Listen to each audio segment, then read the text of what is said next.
Welcome back to the Grim Workshop Trapping School. Today we're going to learn how to set the spring snare triggers included on the Callie Russell Signature Card. Now Callie actually has two of these, two different styles. And the first style is actually multifunctional. Those are buttons as well as triggers for a spring snare. And then right beside it here we have two with hooks in them. And that's the great thing about this trap. This is designed after the L7 primitive trap. And you can use that to snare game, and you can also use it to fish. Now this trap is found on several cards, and it's just slight variations. So the Zachary Fowler version 2 or generation 2 card, they've got two of the exact same style spring traps. So there are some other versions of these spring snare buttons. And as I'm making this video right now, this is not yet released. So this is a dozen sets of spring snares. So this is going to be a lot of trapping here. And here's a second card. This one you can use for traditional snaring, but it's got hooks already in them. So you can also use this for spring pull fishing. So this is going to set the hook. And this is a great card because this has an area for cordage right on the card. So it's a one-piece kit. You can fish with this, you can trap with this. As of yet, this is not on the website, but it's going to set exactly like the Callie Russell card trap that we're going to set today. So here's the two trap components taken off the card, and I refer to this as a button a lot because they just snap together. They just make minimal contact. Then when it is disturbed by the animal or the fish, it's going to spring up into the air. This is a modern version of the L7 trigger. This is a bench example of an L7 trigger. So this is going to be the stake that's going to go down to the ground. This is going to be attached to our spring engine. And you see our contact point. It's going to work exactly the same way as the button on the Callie and the Zach Fowler card. It's going to get disturbed and come up into the air. The difference is this requires you to find materials and carve the set. Using the card, you can unsnap it, put some cordage, find a spring pole, and you're good to go. So to get this started, we're going to have to run some cordage through here. So I've got some number 36 bank line, and it fits through here with no problem. I'm just going to create a loop, and then we're going to tie this onto our spring pole. This is going to set exactly like an L7 trigger, and I went over selecting your spring engine in detail in the video featuring Jamie Burley's L7. It's going to be exactly the same thing. If you haven't checked that out yet, definitely check it out for this information alone.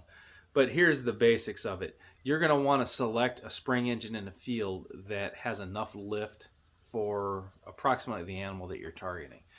And the amount of up force is important, but you also need to monitor the height of the lift. If you're after an animal that stands 14 inches high and you're only getting 4 inches of lift, that's really not going to keep the animal under tension, and it's going to easily just turn its head and chew through your improvised cordage.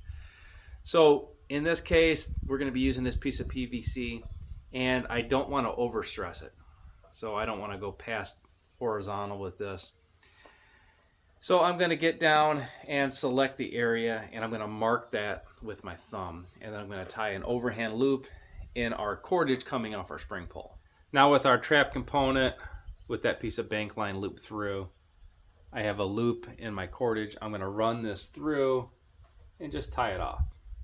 So here is our fixed loop coming off our spring engine, and I've just got our trap component tied onto that.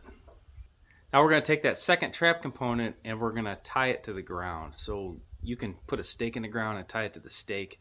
If you have a root handy, you can tie it to a root. All you need is a fixed loop on one end and then secure it to a stake. I'm going to be using a bow line and a timber hitch, but any knot will work in this application. So here is our bow line timber hitch combination, and that's holding just fine. So whatever knot you're using, as long as it holds the weight of the spring engine, you're going to be fine. So all these traps are going to have one side that's completely flat and the second side that's got that step. So you're going to put the two sides with the steps facing into each other. So you get this set, you're going to bring down your spring engine, press the two ends together,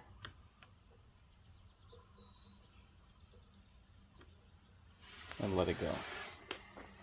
So like all the spring snare traps, this is the end that you're going to put your loop on, or you would tie your monofilament on and put this in the water. Then when the animal disturbs it,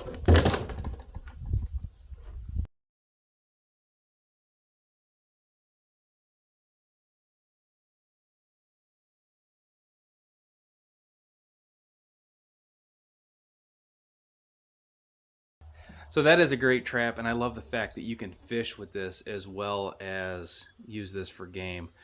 And with Callie's, you've got the two styles.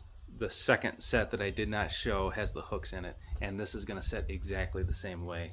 And that's the exact same trap, exact same setup as on the Zachary Fowler version 2. And then definitely watch for these. These are not released yet to the best of my knowledge. So this is 12 of those traps, so you can do a lot of eating with that. And then this one, I love the fact that you can trap, you can fish, and you've got your cordage all in one setup.